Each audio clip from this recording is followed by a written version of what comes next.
Welcome to 6 Easy Pieces, the Fieldwork version, episode 1.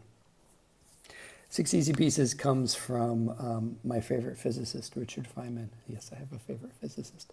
He was well known for being able to express extremely subtle and complex theoretical physics principles in layman's terms so that anyone could understand them.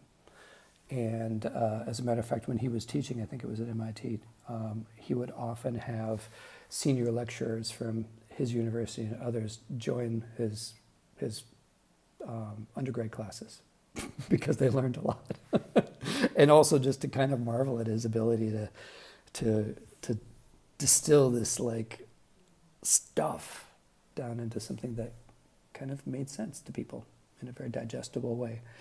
So part of my sense-making practice then is to be inspired by that and share some of my own 6 easy pieces, because it always seems to pop up that way. What 6 things were really significant in my experience that I think are worth sharing, and how can I share those briefly and succinctly? Okay. Number 6, tools. Wow. Technology is not always the answer. But sometimes it is. Turns out in this case it wasn't. I also recognize that in my desire to use some novel tools or use them in novel ways to expand on the experience, I probably leaned in too far and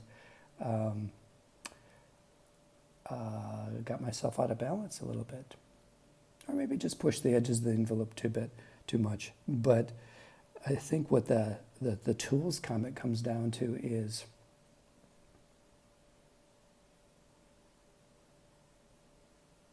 wow. I'm not going to bother editing this. I'm just going to go for it. Tools, the desire to use tools or to choose good tools has illuminated some reflection for me on expectations and striving, and how much of that is actually an expression of my American programming, where there's no such thing as too much. Everything is always not enough. Striving is not just expected, it's a manifest destiny of humanity. So I think part of what I'm saying here is, in my quest to use tools in a good way to improve and deepen the experience, it actually had the reverse effect. And what I discovered is a shift in relationship with expectations. That's number 6, tools.